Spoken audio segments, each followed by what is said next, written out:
breakfast.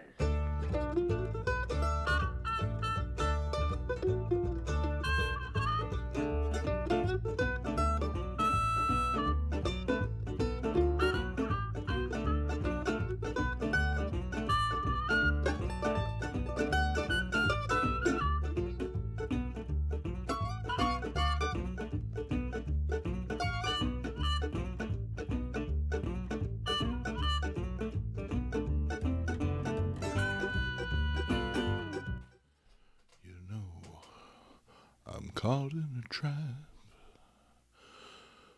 I can't walk out because I love you too much, baby. Good morning and welcome to Comics for Breakfast. I'm your host, Jason Mink. A very mellow Jason Mink today. I gotta say right off the bat, last week I missed Mother's Day. Whoops. My apologies to mothers everywhere. Life has been a little upside down as of late, and sometimes we forget these things. That said, my mom's been on my mind a lot recently. She passed away years ago, but I think about her often. In fact, if it wasn't for her, I wouldn't be the old guy who likes old comics you see here before you today. How's that? Well, let me tell you. Mom was a big reader. Books were omnipresent in my home, with stacks of dog-eared paperbacks always being traded back and forth with her friends. She didn't care about the state that they arrived in. Mom was an equal opportunity reader and consumed almost anything that came along, although of course she had her preferences. Alongside romance novels, she liked books by Dean Koontz, Stephen King, V.C. Andrews. She was always happy to read whatever they churned out that week. Next to caring and riding for her horse, reading was Mom's greatest passion. She sought something more from life between those pages, worlds she might discover and explore. I followed her into those worlds, although my tastes were obviously a little different. Mom did a lot to encourage my literary interests. Although we didn't have a lot of cash growing up, she always saw to it that I had a lot to read. She would give me coins taped to the inside of envelopes to buy books at the Scholastic Fair. In addition to that, she'd always throw me a couple bucks so I could get some comics, as she understood their importance. I'm not kidding when I say that they were the social currency in my neighborhood, along with our bikes, Marvel Comics, and Kiss. These were the preeminent concerns of my 1970s brethren. Nothing existed beyond those topics, and staying informed on the latest events was a never-ending battle. When my family moved to a different neighborhood in 1980, I took the comics bug with me, and in a few years discovered actual comic shops and conventions to feed my habit and collection. And while that collection is long gone, I managed to hang on to a few comics that I got thanks to my mom. The first book we're going to look at this morning is Amazing Spider-Man number 28 from September of 1965. Now, I picked up this book for $3 back in the early 1980s, and I loved the hell out of it. It was my earliest Steve Ditko Spider-Man, if you don't count reprints, and I know a lot of you don't. I thought I'd actually lost this book years ago, but it turns out I had it tucked into a big old art book. When I found it, it was like rediscovering an old friend.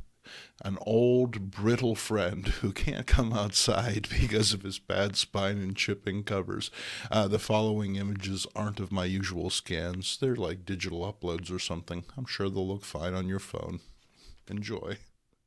Now, this book is what folks these days call a key issue, in that it's the first appearance of longtime Spidey villain, the Molten Man. Our torrid tale begins with our boy Pete getting the hi-hat from old Liz Hilton. Wonder what crawled up her butt. Before we can dwell on it, loudmouth Flash Thompson shows up to exchange a few japes to establish his jerkdom, and then we're on our way. Pete takes some unexpected free time to retrieve his Spider-Man costume after his encounter with Smythe's robot in a previous issue. Smythe welcomes Peter to his lab and offers to show off his robot's improvements, but the robot is one step ahead and shows Pete the improvements himself, seizing the besweatered teen. And it's odd to Smythe, as the robot is only programmed to attack spidery things. That's a scientific term, folks. But Pete can explain. He just happens to have a big old container of spiders there with him. He thought they'd make a swell gift, and Smythe, feeling sympathy for this poor gid and his pickle jar full of bugs, plays along. Pete takes advantage of Smythe's sympathy by switching his Spider-Man costume out with the cheap store-bought model that he'd used in the previous issue. Just then, Smythe's partner, Raxton, shows up, and the two begin arguing over a synthetic metal alloy that they have created. The verbal conflict turns physical, but before Peter can get involved, the machine grabs him again. With no bug jar alibi, our hero can only stand idly by as Raxton is exposed to the alloy in tandem with a powerful electric charge. This alloy soaks into his skin, and the electricity causes it to bond, transforming Raxton into a walking golf trophy. He stumbles out of the room. Pete frees himself and then heads off in search of the transformed criminal. It doesn't take long, as Raxton is testing the limits of his strange new abilities, smashing cars, and just generally terrorizing the good people of New York. Spidey tracks Raxton to his apartment and suggests that the newly moltened man maybe surrender and save everybody a lot of trouble. But what kind of comic would that be, huh? A fight breaks out, one that grows in intensity and stakes with the passing of every panel. Initially, Raxton simply wants to be left alone, but once it's clear that's not going to happen, he grows increasingly determined to hurt his antagonistic webbed foe. And while Spidey is concerned about injuries marring his graduation ceremony, he realizes it's up to him to stop this new menace. Spidey cuts loose, but his most powerful blows merely bounce off his molten foe's skin. Even worse, old Molty here is a poor sport. Hey, you don't kick a guy like that. Blap! Raxton drives Spidey relentlessly downwards into the bowels of the building.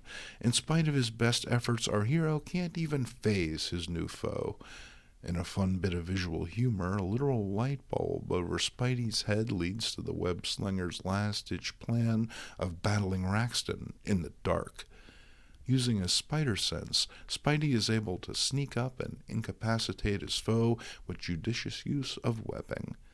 Thanks to a tip from Smythe, the cops show up just in time to collar Raxton, and Pete hurries home, just in time to make it to his high school graduation. And wouldn't you just know it, that old skinflint J. Jonah Jameson has been called upon to give the commencement speech. Pete doesn't pay him much mind, as it's clear Liz is still upset. He heads over to chat, and Liz drops a bombshell. She actually digs this square. But Parker Luck proves eternal. She's a goofball and doesn't want to see him anymore. Dames, huh? The issue ends with Peter walking off into the sunset with Aunt May and Anna Watson, and a semi-upbeat ending, for a change. Next up, we have Marvel Super Action number 20, which reprints Avengers 59. His name is Yellow Jacket. Now, as a preteen, I had a passing familiarity with Yellow Jacket thanks to reading about him in Defenders and Marvel Team Up and seeing him on the side panel of this fantastic lunchbox. I was instantly intrigued by this image as a kid, and when I saw it again on the cover of Marvel Super Action, well, something just clicked. Mom was nice enough to toss me 40-odd cents for the book, and, well, we're off to the races. We're introduced to this sensational new hero zapping some criminals robbing a fur trader, which is a start? Even neighborhood-based heroes like Spider-Man manage to find enough costume baddies to keep them busy from month to month, so busting Ralph Cramden and Ed Norton here isn't the most auspicious of beginnings for Yellow Jacket. Compounding that, well, he's kind of a jerk. I don't know, like Mulrooney here, I'd like to give him the benefit of the doubt, but buzzing away like that doesn't really do much for my confidence. And when you're in beautiful downtown New York, be sure and visit the Daily Bugle. Oh, and buy Spider-Man comics, kids. Bounce to Avengers Mansion, where we catch up with the team doing what they do best, providing exposition. They're waiting for Hank Pym to arrive so they can begin their latest meeting, but the towering biochemist is nowhere to be seen. Meanwhile, in another part of the mansion, Yellow Jacket appears, binding and gagging the diligently working Jarvis. Well, at least he didn't zap him. The team decide to start the meeting without Hank, but before they can begin, Yellow Jacket pops in to chew bubblegum and crack wise. He relays a truly disturbing scenario in which he waylays Pym, attacking him in his lab. The two battle for a bit, but inexplicably, Yellow Jacket gains the upper hand against his more seasoned opponent. He gasses Pym, and Hank begins to shrink, unable to stop the transformation. The last we see him, he's running for his life inside of a rotted timber, pursued by a rather serious-looking spider. Yikes! Oddly enough, the other Avengers are put off by this and react accordingly, attacking the costume miscreant. And because nothing says hero like being a big stinky cheater, Yellow Jacket grabs Jan as hostage and flies off to his groovy hive in the hills. Did we ever see this place in the comics again? It's pretty nifty. Yellow Jacket attempts to charm Jan, but the whole "I just killed your boyfriend" thing dampens the amour, and she rebukes him. Instead of taking the long way round, Yellow Jacket decides to simply get to the point and gives Jan a taste of his gum. Well, I guess the gal likes spearmint, because the next time we see her, she and YJ are heading out of the Justice of the Peace. The team can stand down. She's gonna marry him. Now, if somehow you still don't know what's going on here in this particular book, I'm not going to be the one to spoil it for you. Suffice to say, 10-year-old Mink was hooked, and I had to have the next issue. Sadly, I missed the next issue. I had to wait years until I tracked down a copy of an actual Avengers number 60, which finishes off the story. Now, I remember trying to explain the appeal of the Pyms to my mom. Spent hours talking to her about it, and I don't really think she understood my attraction to the subject. By 1984, I had discovered comic shops, most notably Ides Entertainment in downtown Pittsburgh. This provided me with a greater insight into what was happening on a month-to-month basis with my own favorite comics. And in 1984, my favorite comic was Marvel Superheroes Secret Wars. I know. What can I say? This battle royale featuring Marvel's biggest heroes and villains on a planet made to fight for the amusement of an omnipotent being was generated solely to sell action figures. But that said, at the time it seemed like it was going to be very important. After all, this was the series where Spidey got his instantly controversial black costume, so it was already essential reading for my friends and I. The problem was finding issues was very difficult. I'd already missed the first 3 and I was behind on 4. Thankfully, Ides came through.